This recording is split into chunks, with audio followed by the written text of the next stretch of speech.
You're a younger person who runs for office, the last thing you want to do is kiss babies, especially when you don't have your own. That just looks weird. And so I don't want to go there. All right. My name is Daniel Zolnikov, and I'm a Montana State Representative, and we're going to talk about politics in the surveillance state. And if there's one thing that might be something you kind of catch is all this is obscure. For example, I'm from a town called Roundup, Montana. I'm 31 years old. I actually first served in the legislature at 25 years old. Currently, I chair the House Energy and Technology Committee in the State House.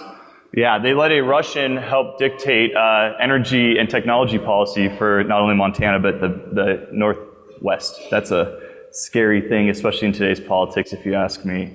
I am a Republican, and that may even seem crazier with this issue, but I'm going to talk about the politics on these issues and try to help clearly dictate how you can approach it from both sides of the aisle and hopefully pass some of the laws we passed in Montana.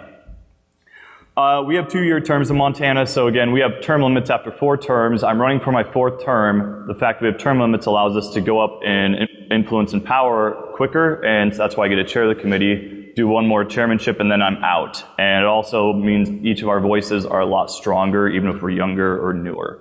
Random facts about me: I am a swimmer. I am a current MBA student. I previously spoke at DEF CON 21 where I did not do my shot, so that's why I had to come back. I'm half Russian, I'm half Italian, and that's a lot of chaos mixed in it all. And last fun fact is I still use a BlackBerry. I just thought I'd throw that out there at a tech conference to just...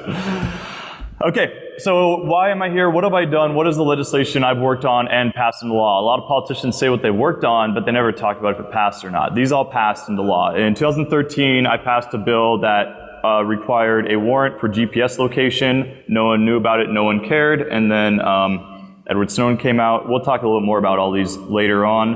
2015, I passed the nation's strongest freedom of the press law in Montana. I also passed a bill for medical immunity for minors. That has nothing to do with this speech, but it's a really good bill that if you're under 21 and dying, you call 911, no one gets an MIP, you just get them to the hospital. Co-sponsored asset forfeiture in 2015 as well. Also in 2017, more recently, I carried a bill that required a warrant for electronic devices, all devices. That bill is state law in Montana. Carried a bill that required a warrant or Fourth Amendment subpoena requirements, which was like a special kind of subpoena that had to follow the Fourth Amendment for electronic communications. That passed into law. I put severe limits on license plate readers in Montana. That passed into law, and did major reforms and restrictions for vehicle spot checks in Montana, also law. So we're going to go through a series. Thank you. I'm actually just here to get you guys to move to my state and invest in big tech companies and things along those lines, especially if you like skiing and hiking. Shameless promotion for Montana. So, First and Fourth Amendment. I know some of this I'm going to cover you're going to know a little bit about, and that's fine. I just am doing it, it's nice to touch on it again. First Amendment protects the freedom of speech, religion, press, assembly, and to petition the government. I am what you'd call a liberty conservative or a constitutional conservative, very similar lines where I like the Constitution. And I like all of it. I like all the Constitution. Especially the Bill of Rights is what I focus on. So, First Amendment, freedom of speech. The nation is founded on a concept that we can share ideas, be who we want, do what we want with our lives. If we want to go into technology, you can do it. Education, you can do it. It doesn't matter. We have opportunity here, and the idea to talk and have conversations is huge in this nation. The Fourth Amendment prevents the government from unreasonable searches and seizures of their houses, on them, their cars, papers, and effects. And you need probable cause for that. Well, without probable cause, the government's listening, looking, watching, and you're more likely to censor your freedom of speech, express, discuss, talk, live, and now you are no longer in a free society. So why isn't our data ours? And this is why the Fourth Amendment doesn't apply to our data, is third-party doctrine, which is a legal theory, states that your information really isn't yours. If I send you a text message, it goes through Verizon. Verizon is the third party. Now there's no expectation of privacy through that digital communication and through court cases and legal theory. This isn't considered your email or your private information anymore. You shared it with somebody. Thus why your data can be mass collected by government agencies. There are also outdated laws from the 80s, a little bit updated in the 90s, that also have very limited protections of your digital communications. Also, the Patriot Act, or which I'd like to rather say the Unpatriot Act, is the expanded government's ability to monitor, collect, and retain the data of Americans, and then they can delay or not even notify you of some of these searches. So your data technically is just not yours. And that led to these other problems. Technically, the data is not yours, so then we have the NSA, who, of course, we all learned 5 years ago and continuously the mass data collection of your digital communications, and then there are private companies that took part in this through backdoor channels, Microsoft, Google, Yahoo, Facebook, YouTube, Skype, Apple, they all participated. So there's a problem of you have your data, it's not considered yours, and now through large companies it's siphoned into a database of the federal government. To simplify this, I know it gets a lot more technical, but let's just keep it simple. Then there's secret courts that are supposed to have checks and balances over the government, which of course we know these secret courts. A court that's secret is not open to the public. The public cannot be critical and hold them accountable when nobody really knows. Plus the people who are appointed on the secret court are appointed by a Supreme Court justice who's appointed by a president. So there's like 3 or 4 levels of not being accountable to the people once again. And from the late 70s to the early 2013s, the court rejected like 11 out of 33,000 requests. All I know, it was a very low number, which means they were rubber stamping basically every request. Then the National DEA license plate and facial recognition tracking program is another one that came out a few years ago that we learned about through the ACLU FOIA request, Freedom of Information Act, that the DEA had a national database of your driving information. So if you are a local individual, we're in Las Vegas driving around, you are likely having your picture taken with these license plate readers either on vehicles or on bridges and infrastructure of your vehicle, of their license plate and of the people in it. This is me taking pictures of you. So they're just taking these pictures all the time.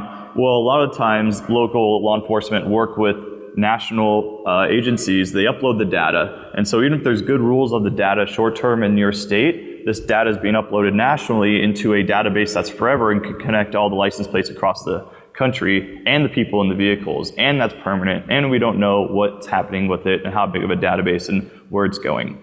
So not my favorite route of where the third-party doctrine has led us. And then we got people, well, this is like the worst thing, this just bothers me completely, is we have nothing to hide. There's so many philosophies based on the freedom of speech and expression that we kind of talked about already, but there are major problems with self-censorship. First off, if you have nothing to hide, you're probably really boring and haven't lived a single day of your life. Because I don't know about you, but I have a lot to hide, right? Like, I went to college and I had a great time.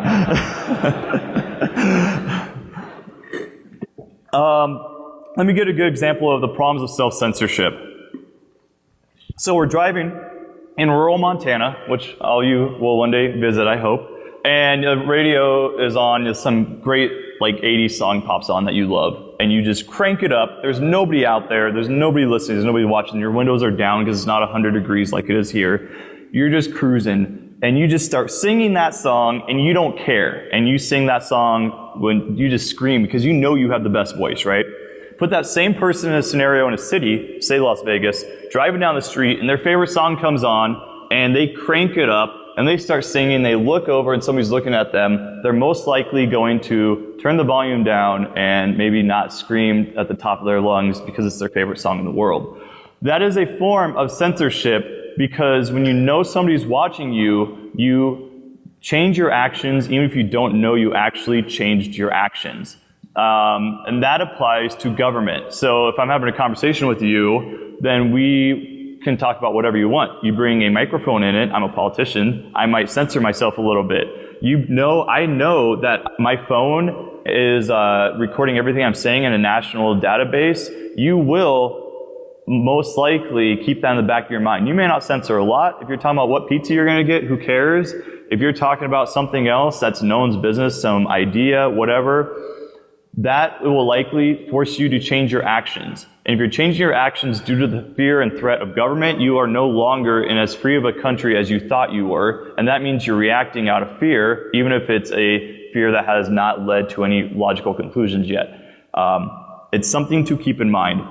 One other thing I wanted to touch on was Montana, literally 100 years ago, had some of the worst sedition acts in the country, where if you spoke German, you were beaten, you were arrested, beaten, and imprisoned. If you said you didn't support the war, you were arrested, beaten, and imprisoned. If you said some of the companies had horrible conditions for work and labor, you were arrested, beaten, and imprisoned. And so really bad laws where you were not allowed to have anything, say anything. If you didn't buy bonds, then you were also considered like maybe treasonous. Really bad. So in 100 years, we were basically able to go from one of the worst states in the nation, which these laws were passed federally for a period of time too, to literally one of the best states in the nation regarding having some solid privacy rights. The last thing I want to touch on is you may have nothing to hide, but one day you might. We only know what we know and what we live through, but all scenarios change, all governments change, and history is proof that everything that has ever existed 1,000 years ago has changed. And almost 500 years ago, 400 years ago, in forms of governments, they always change. Okay, so we're going to touch on some quick historical examples of why this is relevant today, at least in the last 50 years. First one, J. Edgar Hoover. He had documents, information on congressmen, senators, and he would leverage them and say, hey, we know you had sex with this person over here. You really don't want your wife to know or your voters to know, so please do what we want. That happened in our government, which means that our legislative branch, the voice of the people, was actually not truly representing the people, is representing fear at one point. Now, it's not like J. Edgar Hoover was asking for a lot at all these times, but the whole concept was our government was hijacked for a period of time out of fear. Even presidents feared the guy. And he tried to blackmail Martin Luther King Jr. to stop with sex tapes, actually, that did not stop him. But one person with data can do crazy, scary things in our country. Watergate is just proof how political parties will do whatever they can to collect, obtain data on their adversaries or enemies or their opposition to beat them. This speech, after I give it, if it's uploaded or whatever, it will be sought through, it will be gone through. They'll be looking for me to say one or two lines that I said something wrong or dumb, which I say that all the time, so they have plenty of material. Last one's East Germany. East Germany was the part that was held by communist Russia. And with the Stasi, and they were only able to tap 40 phones at a time. They were able to silence and keep an entire country, or at least that region of the country, in fear of their government, where people would actually tell on their families and friends. Very scary, but real example. So we kind of talked about how to use these tools to take over the world, but they're real, because you have a huge amount of data on everybody in this room and everybody and especially people running for office. You have examples of how data was used to blackmail, leverage, expose, discredit individuals. And as you know, in politics today, I know it's everybody's favorite topic, but you get one person who can bend the oversight or access that information. They could stop anybody they want to.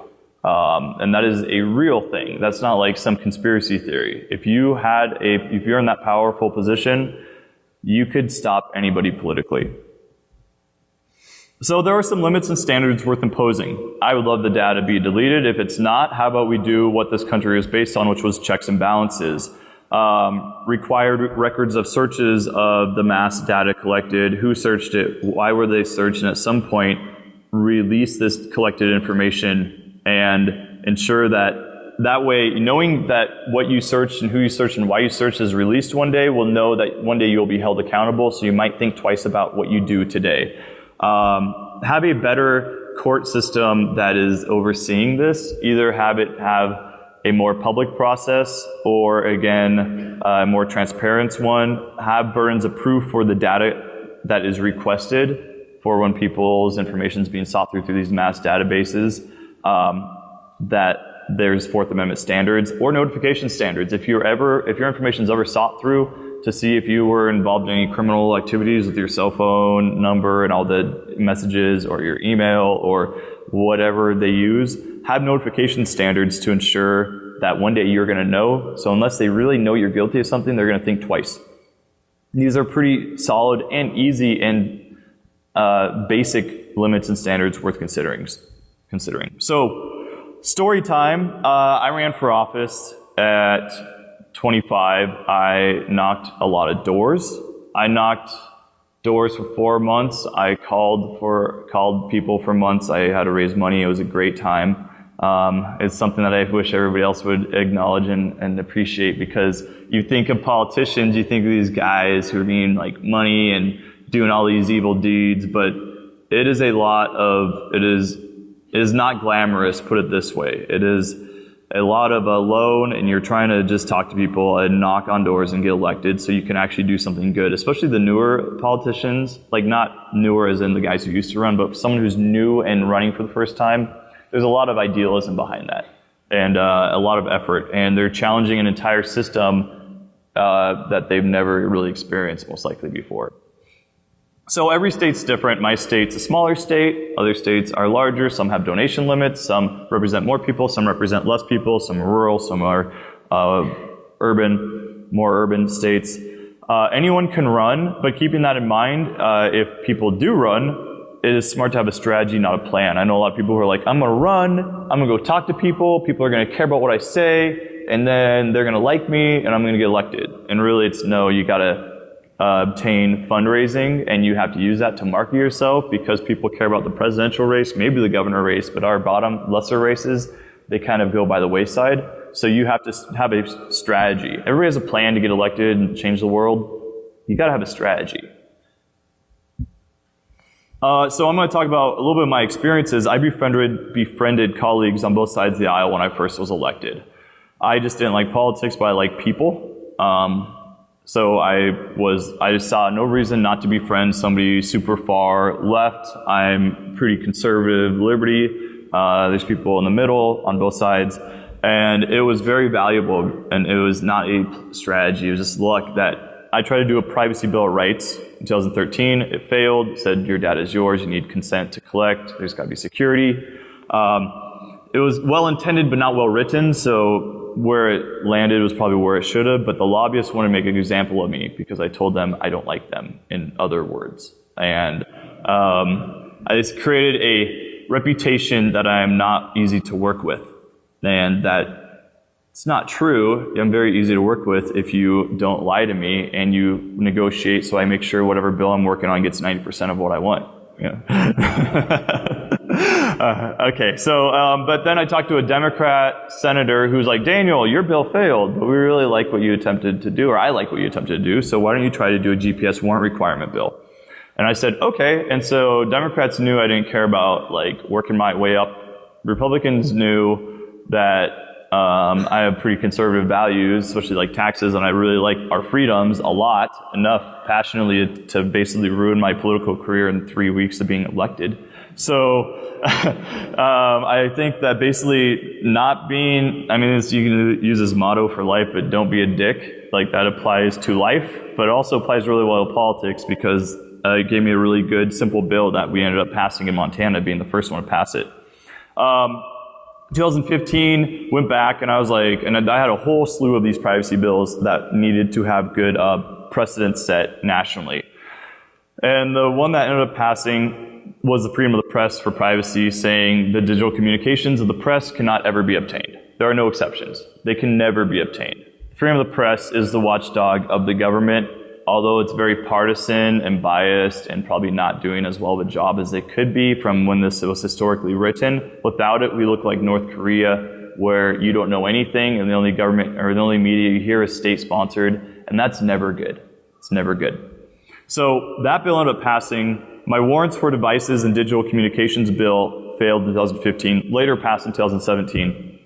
But that ended up failing because of politics, and there was a lot of misinformation from prosecutors and law enforcement, how if we pass these bills, like we're never going to catch rape victims, and I don't know, make up the argument. That's what I had to defend against.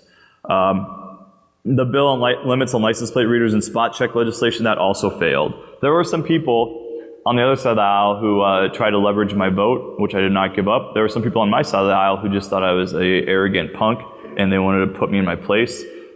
I mean, I can't really always argue with the guys on my side of the aisle. Sometimes I can be a little bit of a punk, but I don't think they should kill legislation based on my personality. They thought they should have. So I'm going to tell you one thing. I spoke at DEF CON 21. Edward Snowden came out. It was realized I passed the first privacy bill of its type in the nation 5 years ago. Forbes put me on their 30 under 30 list. And all of a sudden, I got more positive national press than anybody else in Montana politics. That's not a bragging thing. Why I'm telling you that is it helped me because people wanted to take me out politically. They wanted to remove me from office. And I was not removed because you can't take out the guy who's getting all the positive press in your party. And so, and it was the conservative guys were more on my side. There were just some of the other guys who were not, and a lot of the industry was not. So the power of DEF CON 21 is actually what allowed me to come back up here with successes that I'm going to talk about in a few minutes. So thank you all.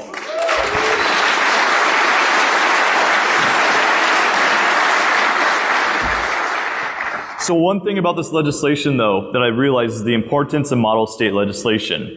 We passed that GPS privacy bill. Other states started passing that GPS privacy bill. And there is a proof that we can do it successfully. So Montana passing that bill was about Utah then passing it and Maine and then passing it. And as some of you may or may not know, in 2018, the Supreme Court case ruling stated that there is a warrant, there should be, or it deems there is a warrant requirement for GPS location to obtain that, which means that the entire country is now under that ruling. So one state, it can create a whole precedent.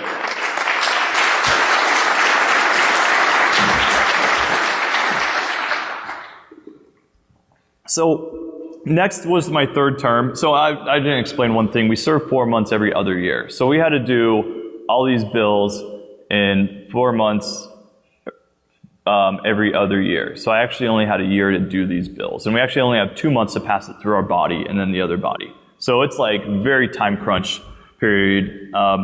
So third term, I had an election. I had the second most expensive primary. My seat became more conservative because it was redistricted. So I had a very expensive primary with industry, at law enforcement, basically anybody from the contractors, hospitals, the utilities. A lot of money spent against me because they knew if I won, I would, first off, I'm going to keep trying to do my privacy bills. And also, I'd be the chair of the Energy and Technology Committee. Montana's an energy state. That wasn't some people's ideal result, and that's not who they wanted to be chairing that committee. So, again, with term limits, I won that election. I got to chair that committee, and when you're chairing a committee, people are a lot nicer to you because they know something of theirs might go through that committee in the near future. So it's amazing how some of these bills had there was a lot less leverage for my vote on the House floor because people are like, yeah, that's a bad idea. Let's just leave Daniel alone and bother somebody else. So nice. Term limits do have their benefits, right? So 2017, these are the bills I kind of touched on, but we passed the warrant requirement for digital communications, and there was some of these model bills that are now in law in Montana. There had to be a few meeting a little bit in the middle, like notification was 6 months versus 3 months of notification standards if they ever go through digital communications. There are some other things along those lines, but I still think it's a pretty solid model bill that Montana passed. Warrant requirements for devices, you need a warrant to go through electronic devices. They can't pull you over and say, are you texting? Let me go through your phone. That's not going to happen in my state. That's like, legally it can't happen. Or your computers, or whatever. And we define devices as things that haven't been invented yet either. That's not what it says in the definition, but it's a very broad definition. A lot of times when you pass laws, you make the definitions too tight to not apply to the future. I did not want to do that. Then license plate readers. We did not have these yet in my state, but they were trying to get these put into the place. And so I worked with one of the main guys in law enforcement in the state. and probably one of the most reasonable guys. And he's like, Daniel, why do you want to ban these? I was like, national like databases of where we've driven in Montana being applied like and held forever by our federal government. I don't want to take any part of that. So with the exception of a few certain things like kidnappings, they can be used. The data is collected 90 days, I think, at max.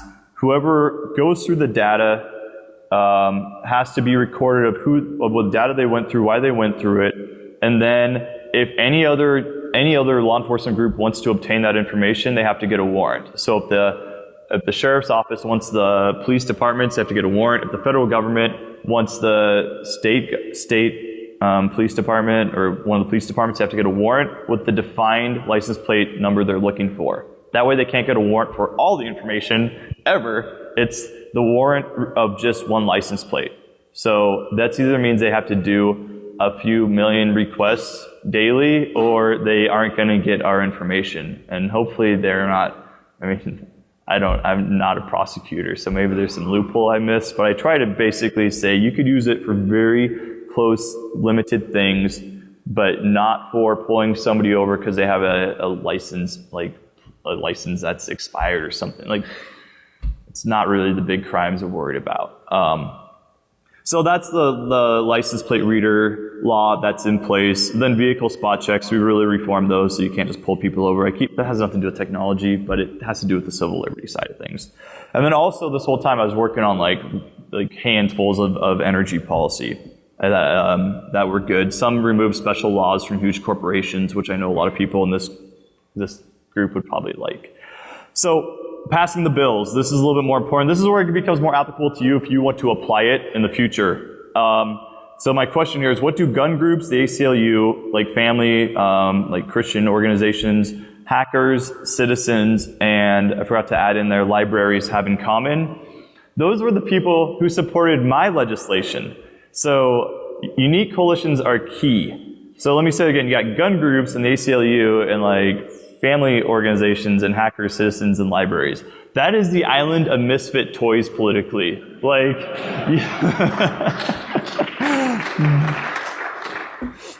you want to talk about like a funky like family dinner time where like nobody should have even been there and had a conversation. That's what my committees would look like when you had prosecutors who've been doing it for 15 years, could argue, could really influence. You got the Department of Justice. You have members of law enforcement. Who else did we have?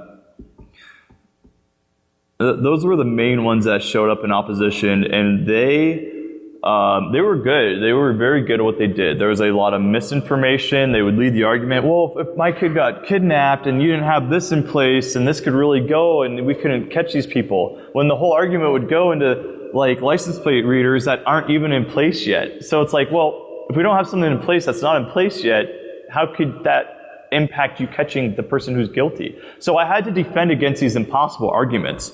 Or the whole, like, so there's distractions, or there are just build-up arguments where they burn the whole thing down.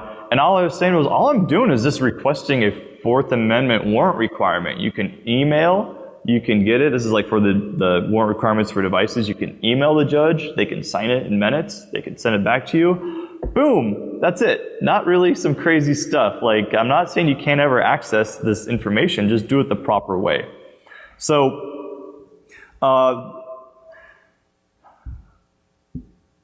one thing I'm going to touch, I think, with unique coalitions a little bit later, but that goes back to be nice to people. There is a lot of Republicans who would never talk to the ACLU, and there's a lot of Democrats who wouldn't talk to the family groups. You'd be surprised somewhere along the lines what you have in common. We have 95% of everything in common. I don't care if your politics are diametrically opposed, you're a member of the NSA and love every second of it. We still have almost everything in common. I know it's a crazy statement to hear, but it is very true. I'll touch on that a little bit later. Our efforts, so there were a lot of efforts to become a privacy technology expert. I'm not a natural public speaker. Reading isn't my favorite thing, especially technical reading of laws, especially then looking up court cases and amending them, learning how to negotiate. All these things. I had to teach myself over 4-5 years. So when somebody came up to me with an argument, I was able to stand up and have the reasoning, understanding, and oppose it. We don't have staff in my state. We don't have personal staff. So I had to learn it all, negotiate it all, and get on the ground, call people out in committee, lobby the votes, do all the work. It wasn't like a lot of politicians come up, their staff do 90% of the work. They're the staff are talking to their constituents. No, I had a 10-minute little break. I'm on my computer emailing back my constituents while in session, then sitting back down, going in the hallway, negotiating a bill that were pretty big pieces of legislation, emailing people out till 9 or 10 at night with new amendments, getting it to the people to get them written legally for our bill drafts, and then going back at it in the morning. Non-stop. So basically, how to become a privacy technology and legislative expert. One thing is there were groups who showed up, like I mentioned, and there were groups who did not show up. I talked about the ACLU showed up. Other tech groups that you think are very helpful weren't even in the room, weren't even in the state. So I was trying to pass some good precedents. They didn't show up. I won't call them out just to be respectful, but they almost actually at one point derailed my legislation, and it infuriated me since I've been working on it for 4 years. So here's what we got. We got multiple model bills for your states, and that's good regarding government, but here's my main failures. I tried to amend a bill saying you cannot collect browser data, and that failed 52 to 48 to 52 on the House floor. I believe your data belongs to you. It's like my philosophy. That's weird in politics, but your data is your personal information, and if it's obtained, just ask for consent. So we're going to be working on a bill like that a little bit more, and it's more for ISPs, not edge providers. And consent to collect is huge. And also the other one that I'm going to be putting more of my political capital into is biometric data. I firmly believe, even more than personal data, personal browsing data, that biometric data is completely your property. I'm working on the legislation. I've got smart people working on that. I think it would go through my committee, so at least it'd have a good chance of going through half the legislature. See? That's what happens when you get people in power for too long. They start to move bills through their committee. But hopefully, I think that's a really good precedent policy that we could pass in Montana. So what drives politicians? Influence, power, change, anger, political involvement. Some people want to influence an industry that they're part of. They think it's the best way to do it. Some people just want power. They were treated poorly as a child, and now it's their way to get back to the world. Who knows? I don't know their family background. But people want power, and you can see it. You feel it. They want that influence. If there's an edge, they're going to find it. Some people truly want to make change. Some people are just angry at the whole system. And the angry people are harder to work with because they're angry and they want to be angry at you and at everybody. And then there's people who have been following politics their whole life, and then they buy into the rhetoric of both sides. And so there's through political involvement that they're driven. And they listen to their left-wing or right-wing media all the time. And that's so those are the 5 major points I'd say drives politicians. One thing to keep in mind if you ever talk to politicians in your state about these issues, because that's what I'd like you to do, you'd be surprised how much influence you have as an individual on your politician, is there are hundreds of issues. People run for energy, education, healthcare, transportation, taxes, family issues, gun issues. I don't care. There are hundreds of issues. And a lot of the people who are elected are older, so your issues, my issues, aren't really relevant to them. They're not as important to them. That doesn't mean they're not important issues. It means that they don't just study all hundreds of issues. They kind of focus on theirs, and somebody else focuses on another one. In my legislature, I focus on technology issues and and energy issues. And then other people focus on healthcare and like I said, education, all across the board. But to expect people to care about your issue is, it's not a fair expectation. Yes, there's a lot of issues. Yes, it's your job to know about them, but to be an expertise and be like, why don't you have Fourth Amendment standards on my digital communications? They're going to be like, what are you even talking about? Because it's just not an issue, really, that people would know about. And you have to be okay with that, so then you can sit down and explain to them what you're talking about and why it's important. There are political issues versus policy issues. Political issues are in the news, crazy rhetoric. Policy issues can be political issues, but sometimes they're just like, how do we make the budget really fund this group, and what's going on over here, and this tax is not bringing in a lot of money, and this one's bringing a lot more, and we have like extra surplus here, and then pretty soon it gets really wonky and nobody really wants to talk about it because it's really boring. So political issues can be trendy, but they're not the same as policy issues. And political issues usually are the extremes on both sides. So if you jump on board with that, you're going to be missing the policy side. It's okay to not follow the trends. It's even better to do legislation that's not trendy. No one's really talking about some of the legislation we talked about here. And that's okay because it's not partisan. It's okay because no one's really talking about it. So it's not like if a Republican stands up for it, a Democrat's going to be against it. In other words, it's not political. It's not full of partisan politics. There's a chance that people could be like, this is an easy bill we can all support and push it through. So the fact it's not political is on your side if you use it that way. One last thing to remember with politicians. Say I have 5 bills. I have my 2 priority bills. I know they're popular. I know they're important. I know I can get them passed. Then I got 3 or 4 other bills. Maybe 2 are for constituents. One's kind of important. It's a technology bill that is important to some constituents who bother me, but it's not my major priority. I'm just using that as an example. My political capital is going to be focused on my most important bills to me, which means you could be leverage, you could be trading votes, you could be just asking the committee to pass these ones because the more you ask, the more they kind of get annoyed with you. It matters per state how they do their politics, cutting deals. There's all the stuff behind the scenes you'll never see. But there is so much political capital. So when someone's like, oh, this guy sold out, well, maybe he did 4 great things, or she did 4 great things, and then like the other 2 things they didn't end up passing it just was not politically feasible, and it's really hard to put it into words, but it's something to keep in mind that there is a limit on how much and what you can push through a legislature.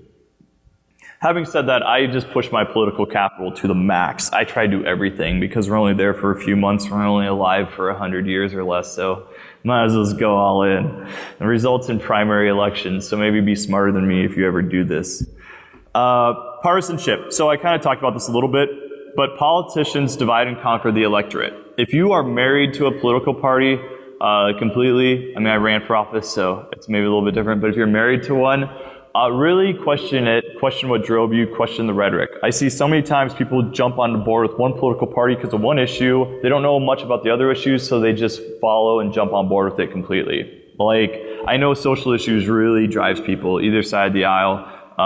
We don't have to go into details on the issue, but if you're pro-life or pro-choice, you tend to say, these are really important to me, and then you look at these other issues and say, these are my guys on my side, and you know what, I agree with their issues as well. So you have 1 or 2 main issues, and people jump on board with the political party, and pretty soon they're married to everything the political party has. And what happens is you lose your independence as an individual and a voter when it comes to that, and you're actually playing into a game where you're divided and conquered. Do not lose that independence. That's the independent vote is the most valuable vote. So by maintaining that, you can have a little bit more influence is what I would suggest. Let me give a great example of politics. Sorry, I'm trying to cover a lot of information. Let me give the best example. Blue Lives Matter and Black Lives Matter, okay? I'm not going to talk about the politics of what one's right or wrong. That's not what I'm here to do. I do think it's a very funny example that Blue Lives Matter are the people who support law enforcement, but it's usually the right side of the aisle who hates more government and more laws in their life, yet they strongly support the guys enforcing the laws. While Black Lives Matter is the group that tends to be more laws. I'm doing some stereotypes, so just work with me. They're usually more Democrat-leaning. They want more laws in place, but then they don't like the guys who are enforcing the laws as much. So you see the irony in politics, and nobody even questions it. You got the one group who's on one side, but they're really fighting their own ideas, and you got the other group who's on this side, and they're really fighting some of their own ideas over here. It's a crazy concept. So in Montana, we passed most of those laws would fit under the Black Lives Matter mantra of politics of we want more rights for people to make sure that if they're arrested, they're following the right procedures. But instead of jumping on that like political partisan division path, these were sold as constitutional bills as well because they are. They are First Amendment, Fourth Amendment, mostly Fourth Amendment pieces of legislation that fit the same argument in California of what the Black Lives Matter group is doing. The difference is my approach wasn't saying this is a constitutional conservative issue. I'm just saying we're following the Constitution. We left all the division out of it. So although some of the people on the left would say, this really fits what's going on politically, the people on the right were like, these are really good constitutional bills that are worth putting into law. If I'm saying anything, it's don't jump on a bandwagon too early, because there are reasons why it's leading you down that path. And it is not always there's usually some reason behind it. And just don't be blinded by it. Okay, partisan politics invokes partisan behavior. Here's a whole other thing, tribalism. You are, let's say, I'm the Republican, there's the Democrat, they say he's a Republican. First off, they're opposing my election, so that's, we don't like those guys. Second off, they're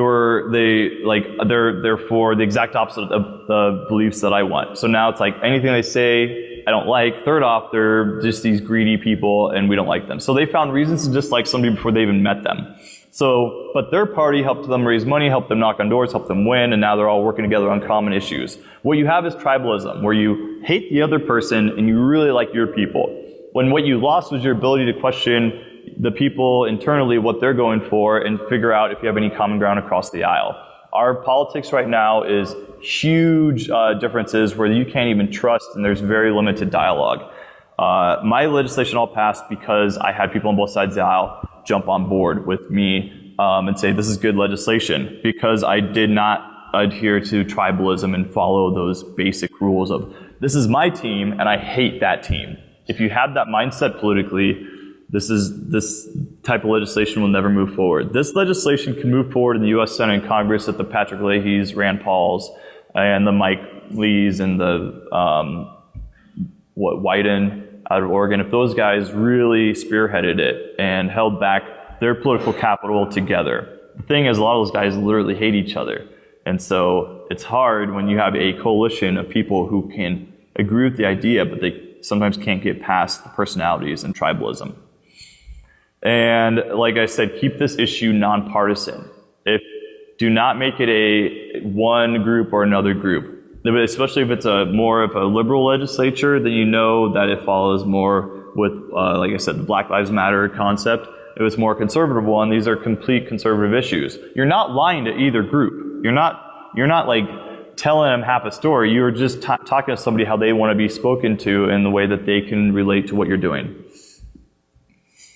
One of the last things is force politicians to listen. So people think of federal politics as everything, but state politics is everything. We make a lot of rules and we are very accessible. So you can literally sit down with almost any state representative or senator. Some of them are not the nicest people, but a lot of them you can reach out to, ask their office and say, I want to meet them, I want to talk to them for 15 minutes. You can talk about these issues that are important to them. You say these guys should represent me, but most people don't ever reach out to them. They don't even know who their representatives and senators are at the state level. So make them represent you. You're the constituent. It is literally your job to figure it out and ask them to hear you.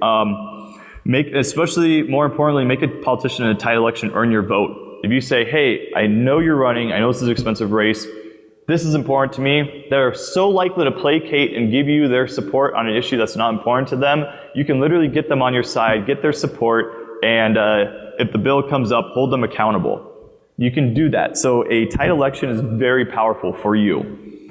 Again, be persistent, but do not be offensive. Do not insult these people. They don't listen to you. That doesn't get you anything. It actually makes you look obnoxious and makes your issue look obnoxious, and it makes their support of your issue or opposing you a lot easier for them. So be persistent. Call. Just don't be rude. If they don't care, you can always challenge them for office. You can make it the main issue while you're running. And if they don't do what you want, people will like you on Facebook. It's their solution. It's not a solution. It makes you feel good, but it's not the best way to do it. I would go and use opinion editorials in papers. Write something. Say, this guy, he wants the government going through your emails. You know who wants the government going through their emails and phones? Nobody. Because everybody's got something to hide again. Unless they're really boring, which we talked about. So, then the last thing is politicians fear controversy. They hate to be bothered. They hate to have something. So this is an easy thing for them to support, where they're never going to lose a vote or gain a vote, really. So you want to make it so it's easy for them to vote for and not easy for them to vote against and go hide. But it's very easy for them to vote for and just be left alone if you ever push any of these types of legislation. Just the last thing is expecting them to know better is never reasonable because sometimes they just don't know about these issues. It's not even in their generation. So let me go a little bit further. I have a minute or two left, but I identified the bill sponsor. You got to have somebody carry the bill in the legislature. That's really important to do. And then organize. You need to just contact the people, contact committee members of where the bill would go through, and you could get support of this type of legislation. Work with groups. The other group that was very helpful was the Center for Democracy and Technology with this legislation. They gave me the original model bills before they were like in law, so that I got to kind of disrupt. So work with groups. Doesn't matter what your politics are. Find the commonality, and in the end, testify. I've worked on legislation for people who didn't even show up to testify. That's really annoying. So please, if you ever do this and have somebody work on this legislation, testify. This is the last slide of why you matter, and this is a little bit different than everything else we talked about. Regarding technology, if technology is used inappropriately, it could really ruin our republic, and it could put a lot of fear into people. So I think this law, or this quote, is proper. When law and morality contradict each other, the citizen has the cruel alternative of either losing his moral sense or losing his respect for the law. So in other words, if you're going to follow a bad law, you might lose your morality. But if you refuse to follow that law, you lose respect for the law. But you know what? You might actually be some of the most important people if the worst case scenario comes into fruition. So with that, thank you for having me, and I appreciate having this opportunity.